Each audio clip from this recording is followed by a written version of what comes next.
ஐயா வணக்கம். ஐயா வணக்கங்க ஐயா உங்கள் பேருங்கய்யா? ஐயா என் பேர் வடிவேலுங்க ஐயா. ஐயா இப்போ நம்ம தேனியில் பார்த்தீங்கன்னா தென்றல் நகரில் வந்து உங்கள் சமுதாய மக்கள் வந்து நிறையா இருக்காங்க. நீங்கள் வந்து உங்களுக்கு பரம்பரை தொழிலாக இருக்குது. இந்த தொழில் வந்து உங்களுக்கு போதுமான வருமானம் இருக்காங்கய்யா? ஐயா போதுமான வருமானம் ஐயா. மழையிலையும் தண்ணிலையும் கஷ்டத்துக்காக இருக்குங்க ஐயா. அதான் ரேஷன் கஞ்சி குடிச்சு எங்கள் வாழ்க்கை வர போகுதுங்க ஐயா. எங்களுக்கு வருமானம் இல்லைங்கய்யா. இந்த ரப்பர் கட்டாத எங்கள் பொழப்பு போனதான் கஞ்சி தண்ணி. ஐயா இப்போ பார்த்தீங்கன்னா இப்போ உங்கள் தொழில் இருக்குது. இதில் வந்து அடுத்த தலைமுறை மக்கள் வந்து இந்த தொழிலில் தான் இருக்காங்களா இல்லை அடுத்தடுத்து எல்லாரும் படிச்சிருக்காங்களா இங்கே நல்லா? ஐயா எல்லாம் இதே தொழில் தாங்க ஐயா. வேறு எங்களுக்கு படிப்பு இருந்தும் பிள்ளைங்க சரியாக பள்ளிக்கூடத்து போக மாட்டேங்க. ஏங்க இப்போ அரசாங்கம் வந்து நிறையா சலுகைகள் கொடுக்குறாங்க, படிக்க வைக்கிறாங்க, அதை ஏன் நீங்கள் பயன்படுத்திக்கிறலாம்ல? ஐயா பிள்ளைங்கள்லாம் இந்த மாதிரி ஆரம்ப காலத்தில் எங்களுக்கு வந்து வாழ்க்கை வரலாறு இதுதான். எங்களுக்கு வந்து இதனுடைய இது படிப்புங்கிற வாடையே தெரிய மாட்டேங்குது. அந்த கல்வியினுடைய இது புரிய மாட்டேங்குது, மண்டையில் ஏற மாட்டேங்குதுங்கய்யா. நாங்கள் வந்து இந்த சமுதாயத்தை வாழ்ந்தப்பட்டவங்க ஐயா. இதனுடைய வாடை எங்களுக்கு தெரியாதுங்க ஐயா. பிள்ளைங்க வந்து படிக்க போனோன்னு போக மாட்டேங்கிறாங்க ஐயா. பழைய டப்பா எடுத்து பழைய தகரம் எடுத்துட்டு அதே தொழில் போடுறதுங்க ஐயா. உங்களுக்கு வருஷம் ஃபுல்லாக இதில் வருமானம் நல்லா கிடைக்குமாங்கய்யா? ஐயா 2 குறி அடிப்பேர் கோக்கடிப்பேர் சுற்றி சாப்பிட்டுங்க வாழ்க்கை ஓடும் ஐயா. எங்கள் வாழ்க்கையில் வந்து பணம் சம்பாதிக்கணும், சொத்து சம்பாதிக்கணும் அதெல்லாம் இல்லைங்க ஐயா. நாங்கள் வந்து பரம்பரை எங்கள் பிள்ளைங்களை எவ்வளோ சொல்லி பார்த்தோங்க ஐயா. அதெல்லாம் வந்து சரியா எங்கள் பிள்ளைங்க புரிஞ்சிக்க மாட்டேங்கிறாங்க. சரி என்ன தான் துணி மணி கொடுத்தாலும் கட்டிக்கிறதெல்லாம் பழைய உருவத்துக்கே வருதுங்க ஐயா. என்ன தான் நாங்கள் சொல்லி அடித்து மிரட்டு படிக்கிறத விட்டாலும் பிள்ளைங்க போய் சரியாக கேட்கறது இல்லைங்க ஐயா. அதில் வைக்கிறதுக்கு நாங்கள் அனுப்புகிறோம் ஐயா. பிள்ளைங்க விருந்து சரியாக இருக்க மாட்டேங்கிறாங்க ஐயா. ஒடியாந்துடுறாங்க, டீச்சரம்மா வர்றாங்க, பழையபடி கூட்டிகிட்டு போகிறாங்க, பழையபடி தங்க மாட்டேங்கிறாங்க. சரியான வேலைகள் இருந்தாலும் அந்த பிள்ளைங்க வந்து இருக்க மாட்டேங்கிறாங்க, ஒடியாந்துடுறாங்க. ஐயா உங்களுக்கு இந்த தொழிலை தவிர்த்து வேறு என்னென்ன தொழிலாங்க இருக்குது? எங்கள் வாழ்க்கை வரால இருந்தாங்க ஐயா. பாசி ஊசி சில கடைகளில் போய் மாலை வியாபாரம் போடுவோம், சபரிமலைக்கு போவோம், பழனிமலைக்கு போவோம், திருவிழாமலைக்கு போவோம், சங்கம் போவோம். திருவிழான்னு ஞாபகத்துக்கு வருது. நீங்கள் கோயில் திருவிழா வந்து இப்போ தமிழ்நாட்டுக்குள்ள மட்டும் இல்லாமல் வெளிநாடுகள்லாம் போகிறதா வந்து நான் கேள்விப்பட்டோம். அதுக்குரிய பாஸ்போர்ட்டு எல்லாமே உங்கள்கிட்ட இருக்குங்கய்யா? இருக்குங்கய்யா. போனாலும் எங்களுக்கு வந்து 3 மாதம் விசாதம் கொடுப்பாங்க ஐயா. எந்தெந்த மாதிரி கோயில்களுக்கு அந்த மாதிரி போகிறீங்க வெளிநாடுகளில்? வெளிநாட்டில் வந்து முருகன் கோயில் இருக்குங்கய்யா. எந்த மலேசியா முருகன் கோயில் சொல்கிறீங்களா? மலேசியா முருகன் கோயிலில் போய் கடை போட்டு உட்காரும் ஐயா. சரிங்கய்யா. அதை போட்டு வியாபாரம் பார்ப்போம் ஐயா. 3 மாதம் தான் வியாபாரமும் ஓடும். சரிங்க. அந்த பக்கம் ரிட்டர்ன் ஆகி வந்துடும் ஐயா. திருப்பி 3 மாதம் கழிச்சு போவோம் ஐயா வெளிநாடெல்லாம். மலேசியா, சிங்கப்பூர், ஹாங்காங்கு, இந்த பேங்காங்கு, அந்த நம்ம வேறு என்னமோ ஊருக்கு இருக்குங்க ஐயா. அதை ஒட்டி சில கிராமங்களுக்கு அங்கெல்லாம் ஊசி பாசி எடுத்து பாரம்பரிய தொழில் இதே பண்ணுவோம் ஐயா. எங்களுக்கெல்லாம் வேறு வசதி வாய்ப்புகள் கிடையாது. ஐயா உங்கள் கலாச்சார உணவு பழக்கத்தை பற்றி கொஞ்சம் சொல்லுங்களேன். உணவுலாம் ஐயா இப்போ நம்ம தமிழ்நாட்டு மாதிரியே ஒரு தட்டில் முதல்ல வந்து ஒரு தட்டில் 4 பேர் சாப்பிடுவோம், 5 பேர் சாப்பிடுவோம். இப்போ அதெல்லாம் கொஞ்சம் மாற்றி வராங்க ஐயா. தட்டில் போட்டு ஒவ்வொரு ஆளை இப்போ திங்குறேன் ஐயா. இப்போ தமிழில் கொஞ்சம் தமிழ் மாதிரி நாங்களும் கொஞ்சம் அடிப்படை வசதிக்கு வந்துக்கிட்டு இருக்கோம் ஐயா. இப்போ வந்து எங்களுக்கு என்னென்னா தொழில் வந்து இந்த தொழில் தவிர்த்து எங்களுக்கு தொழில் தெரியாதுங்க ஐயா. ஏதோ எத்தனையோ பேர் ஐயாங்க வந்து கூப்பிட்றாங்க. எங்கள் பிள்ளைங்கள்லாம் பள்ளிக்கூடத்துக்கு போகிறதும் இல்லை, மில் கேட்டு கூப்பிட்றாங்க, வாட்ச்மேன் வேலைக்கு கூப்பிட்றாங்க. ஏங்க அந்த மாதிரி வேலைக்கெல்லாம் போகலாம்ல? நீங்கள் ஏன் அதை இந்த தொழிலே இருக்கீங்க ஐயா? அந்த பிள்ளைங்க தெரியாமல் தெரிஞ்சவங்க இருந்து போகிறாங்க ஐயா. சிலது போகுது, சிலது இருந்து போகுதுங்க ஐயா. இந்த வாழ்கிறதுல என்ன பண்ணுறாங்கன்னா போகிறது வார்த்தை என்னோட கஷ்டம். நம்ம 2 குருவி இருப்போம்டா, நம்ம திண்டு நம்ம ஜாலியாக இருப்போம்டா. 2 சினிமா பார்ப்போம், ட்ராமா பார்ப்போம், பசி அடித்தா ஊருக்குள்ளே 2 தட்டை எடுத்து போய் சோறு வாங்கி சாப்பிடுவோம், நிம்மதியாக படுப்போம். இந்த வேலையா செய்வான் ஐயா. உங்களோட உறவு முறைகள் அப்புறம் இந்த திருமண சடங்குகள் கலாச்சாரங்களை பற்றி கொஞ்சம் சொல்லுங்களேன். அது வந்துங்க ஐயா, இப்போ வந்து இந்த மாதிரி தண்டு போட்டுறோம் ஐயா. இந்த மாதிரி பக்கத்து ஒரு தண்டு போடுவோம் ஐயா. இப்போ திருமணம்லாம் எப்படி நடைபெறும் உங்கள் சமுதாயத்தில்? சொல்ல வர்றேன் சொல்லுங்க. இந்த மாதிரி குடிச்ச போட்டு இருப்போம். பக்கத்தில் வந்து மாமன் பொண்ணும் அத்தை பொண்ணுங்க தான் கல்யாணமே முடிப்போம். இந்த அக்கா தங்கச்சி முறையெல்லாம் கட்ட மாட்டோம். எங்கள் ஜாதியில் வந்து சாமி பிரகாரம் போவோம். இந்த காளியம்மனும் மாரியம்மன் தான் அது ஒரு சம்பந்தம், காளியம்மனும் மீனாட்சி தான் ஒரு சம்பந்தம். அப்படி பண்ணி எங்கள் வாழ்க்கையில் அப்படி பண்ணுவோம். ஆனால் எங்கள் ஜாதியில் வந்து சாப்பாடு சரியாக போட மாட்டாங்க ஐயா. வெறும் சாராயம் தான் அவங்களுக்கு சாப்பாடு. ஒரு கல்யாணம் வச்சா நான் 50 பாட்டில் 60 பாட்டில் பிராந்தி கொடுப்போம் ஐயா. துணிமணி எடுத்து கொடுப்போம் ஐயா நாங்கள் கல்யாணத்துக்கு. ஆனால் செய்முறை வந்து 100, 50, 20, 30 அதுதான் எங்களுக்கு செய்முறை. அதை வச்சு பொண்ணுக்கு பரிசம் பண்ணோம் ஐயா. ஆரம்பத்தில் வந்து 51 கொடுத்தாங்க, அப்புறம் 101 கொடுத்தாங்க, அப்புறம் 501 கொடுத்தாங்க, இப்போ 1001 கொடுத்தாங்க ஐயா. இந்த பரிசம் பண்ண பண்ணல ஐயா. அப்புறம் 2வது வந்து இப்போ வந்து அப்புறம் வந்து 5001 கொடுத்தோம் ஐயா.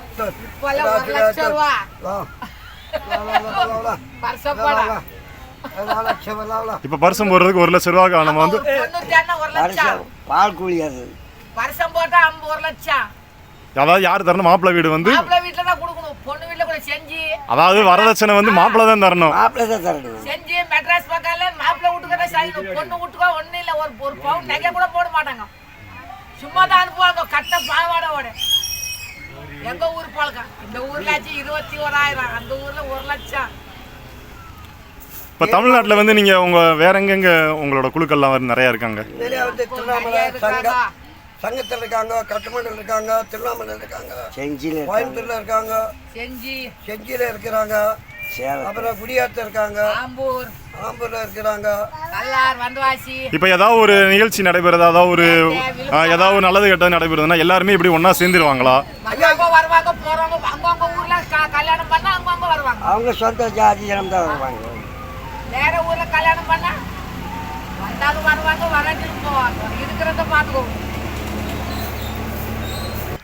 ஐயா, உங்களோட குலதெய்வம் எது? உங்களோட வழிபாட்டு முறைகள்லாம் எப்படி இருக்கும்? ஐயா, அந்த காலத்துலேருந்து காளியம்மன் கும்பிடுவோம் ஐயா. ஐயா, நாங்கள் 7 பழஞ்சு மேப்பாடு பொங்குவோம் ஐயா. அதாவது வந்து பச்சை கழுத்தை பொங்க வச்சு அந்த காலத்துலேருந்து இந்த காலம் வரை.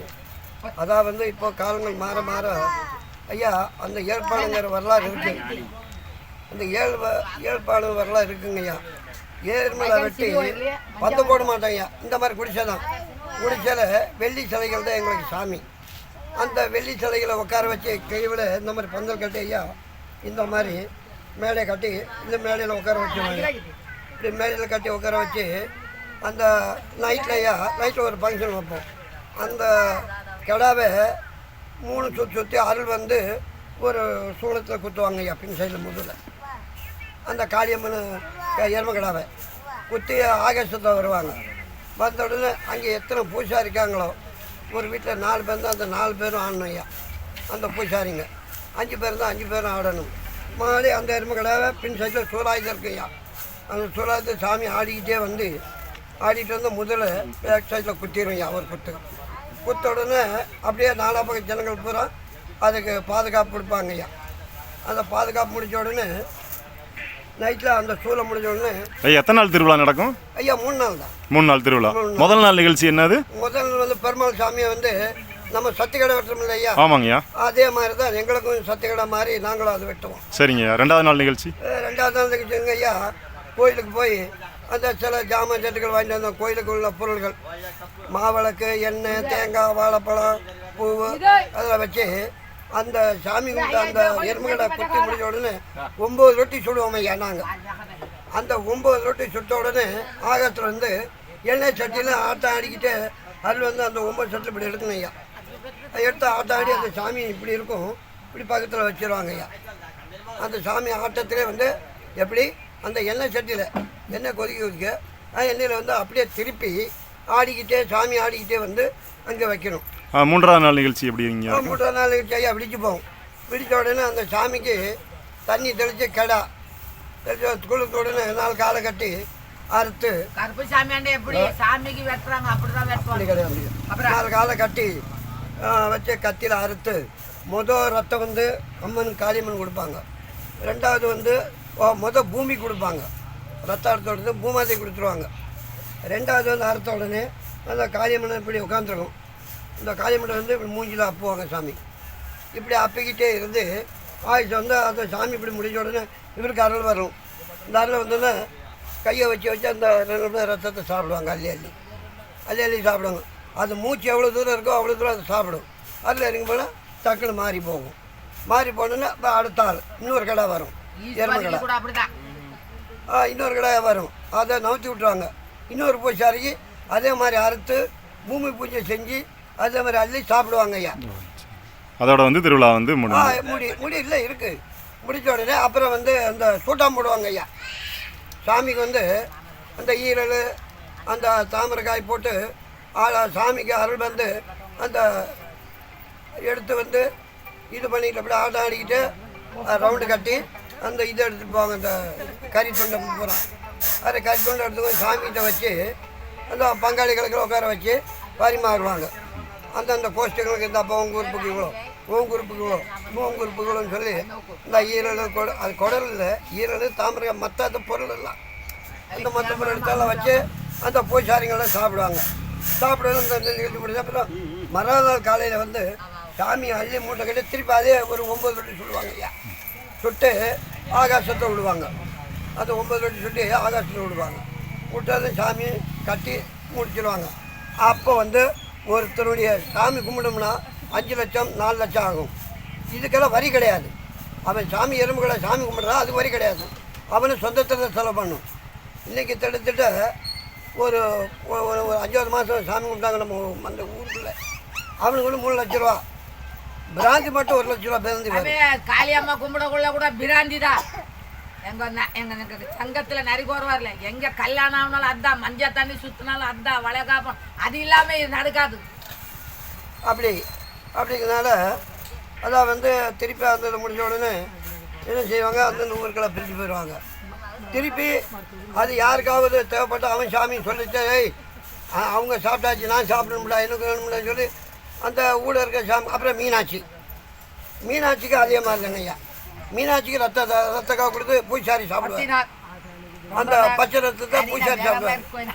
அதே மாதிரி எறும்புகளை வெட்டும் போது மண்டி போட்டு உட்கார வச்சு அள்ளி கையில் சாப்பிடும்.